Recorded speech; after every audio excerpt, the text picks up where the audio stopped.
Y si uno rehúsa a oír, ¿qué es lo que tal vez una persona pensaría? Porque una persona diría, bueno, sabes que ni siquiera me hables de la palabra de Dios, no estoy interesado. Entonces por eso viene esta pregunta. ¿Y si uno rehúsa oír, qué es lo que va a pasar? ¿Qué es lo que dice la palabra de Dios acerca de esa persona que rehúsa ni siquiera hacer el primer paso de salvación, que viene siendo oír? Bueno, en 2 de Timoteo capítulo 4, versículo 3 y 4 viene la respuesta.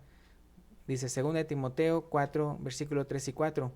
Porque vendrá tiempo cuando no sufrirán la sana doctrina, sino que teniendo comezón de oír, se amontonarán maestros conforme a sus propias concupiscencias, y apartarán de la verdad el oído, y se volverán a las fábulas. Entonces lo que uno puede ver en este versículo es que como que no quieren oír, van a tener comezón de oír. Y entonces, ¿por qué? ¿Qué es lo que les va a pasar? Pues entonces, como no quieren escuchar la verdad, lo que sí van a entonces escuchar son puras mentiras, puras fábulas. Entonces eso es lo primero, el primer error que uno puede hacer, el hecho de que uno niegue escuchar la palabra de Dios. Porque entonces lo primero que va a suceder es que entonces uno va a andar escuchando las cosas que son incorrectas, las cosas que son falsas, y se las va a andar creyendo. Otra cita que nos menciona acerca de qué sucede cuando uno rehúsa oír la palabra de Dios se encuentra en Mateo capítulo 10, versículo 14 y 15, que dice, y si alguno no os recibiere, ni oyere vuestras palabras, salid de aquella casa o ciudad, y sacudid el polvo de vuestros pies. De cierto os digo que en el día del juicio será más tolerable el castigo para la tierra de Sodoma y de Gomorra que para aquella ciudad. Entonces aquí queda bien claro, ¿verdad?, que hasta aquella persona que ni siquiera quiere escuchar la palabra de Dios, el juicio vea contra esa persona o contra esa ciudad, con la cantidad que sea, pero las personas que no quieren escuchar, el castigo para ellos va a ser peor que lo que le pasó a Sodoma y Gomorra. Entonces, ¿cuál es el primer paso que debemos hacer? Lo confirmamos en Hechos capítulo 10, versículo 33. Así que luego envié por ti, y tú has hecho bien en venir. Es Cornelio diciéndole esto a Pedro, que venía con el mensaje de salvación. Entonces continúa aquí el versículo diciendo, ahora pues todos nosotros estamos aquí en la presencia de Dios para oír todo lo que Dios te ha mandado. Entonces, ¿qué es lo que se enfatiza aquí? Oír, porque dice que estaban ahí dispuestos a escuchar lo que Pedro les tenía que decir.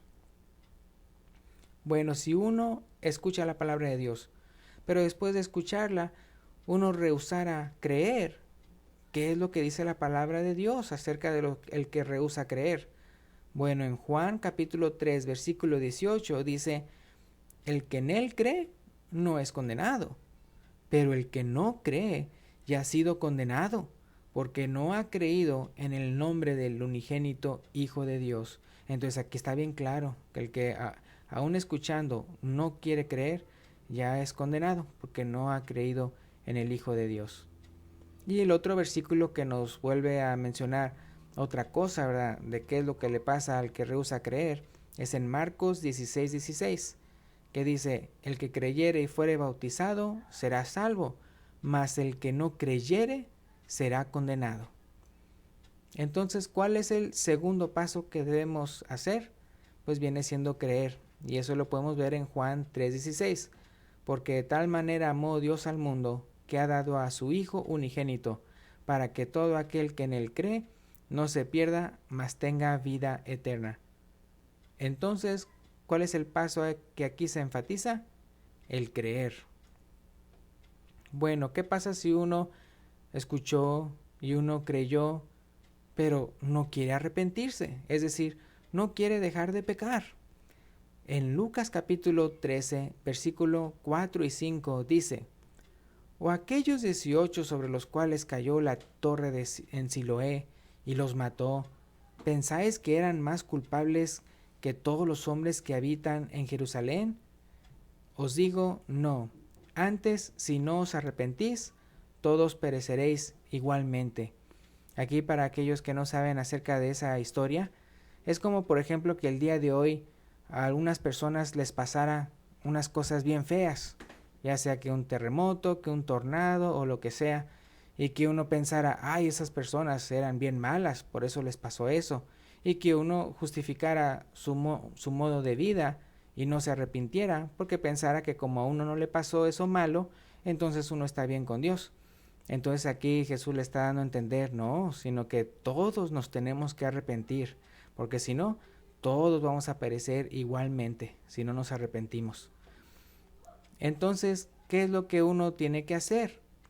Bueno, si uno no se arrepiente, entonces aquí en Juan capítulo 3, versículo 19 y 20, menciona otra cosa que le pasa a aquella persona que no se arrepiente. Dice, y esta es la condenación, que la luz vino al mundo y los hombres amaron más las tinieblas que la luz, porque sus obras eran malas.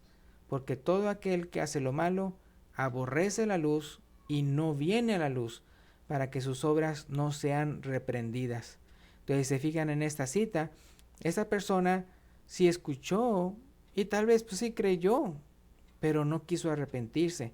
¿Por qué? Porque amó más lo del mundo, amó más las tinieblas y no quiso entonces arrepentirse y venir a la luz. Ahora, entonces, ¿cuál es el tercer paso que hay que hacer? Pues arrepentirse. Ahí en Hechos 3:19 dice, así que arrepentíos y convertíos para que sean borrados vuestros pecados, para que vengan de la presencia del Señor tiempos de refrigerio.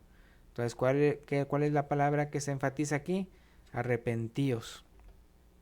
Bueno, ¿qué sucede si yo oigo y creo y me arrepiento y pero no quiero confesar a Jesús o me da vergüenza o algo así? Bueno, en Mateo capítulo 10, versículo 33 dice, y a cualquiera que me niegue delante de los hombres, yo también le negaré delante de mi Padre que está en los cielos. Esto lo menciona Jesús. Entonces uno tiene que confesar a Jesús. Aquí en Marcos capítulo 8, versículo 38, dice, porque el que se avergonzare de mí y de mis palabras en esta generación adúltera y pecadora, el Hijo del Hombre se avergonzará también de él cuando venga en la gloria de su Padre con los santos ángeles. Y esto pues también lo menciona Jesús. Entonces, ¿qué es lo que debemos de hacer como cuarto paso? Confesar. Ahí en Mateo capítulo 10, versículo 32 dice, a cualquiera pues que me confiese delante de los hombres, yo también le confesaré delante de mi Padre que está en los cielos, dice Jesús. Entonces, ¿qué es el paso que se enfatiza? El confesar. Bueno, ¿qué pasa si yo hago los primeros 4 pasos, pero yo rehúso bautizarme? ¿Qué es lo que le pasa a esa persona? En Romanos capítulo 2, versículo 8, dice, pero ira y enojo a los que son contenciosos y no obedecen a la verdad, sino que obedecen a la injusticia. Al acto de bautizarse en la palabra de Dios se le llama obedecer el Evangelio. Y aquí puede ver uno en Romanos 2:8 que aquella persona que no obedece a la verdad, entonces la ira y el enojo de parte de Dios está sobre esa persona.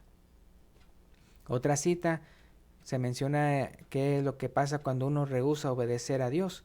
En 2 de Tesalonicenses capítulo 1 versículo 8 y 9 dice, en llama de fuego para dar retribución a los que no conocieron a Dios ni obedecen al Evangelio de nuestro Señor Jesucristo, los cuales sufrirán pena de eterna perdición, excluidos de la presencia del Señor y de la gloria de su poder. Entonces aquí queda bien claro que aquella persona que tal vez sí escuchó y sí creyó y tal vez pues quiere arrepentirse, pero por una cosa u otra no quiere bautizarse. Entonces aquí está bien claro que aquella persona que no obedece el Evangelio de nuestro Señor Jesucristo van a sufrir eterna perdición, excluidos de la presencia del Señor, y van a estar en llama de fuego, ¿verdad? Esa retribución tremenda para aquellos que no quieren obedecer a Dios. Entonces, ¿cuál es el quinto paso? Bautizarse. En Hechos 2:38 dice, Pedro les dijo, arrepentíos y bautícese cada uno de vosotros en el nombre de Jesucristo para perdón de los pecados y recibiréis el don del Espíritu Santo. Entonces, ¿cuál es la palabra que estamos enfatizando aquí? Es el bautícese. Entonces, bien importante, ¿verdad?, que cada uno tenemos que hacer. En conclusión, los pasos de salvación son oír, creer, arrepentirse, confesar y bautizarse. Y esperamos, ¿verdad?, que esto haya sido de mucha edificación para ustedes y para que usted comprenda de qué manera entonces uno puede entrar en el reino de los cielos, de qué manera uno puede entonces ser parte de la iglesia que Cristo fundó.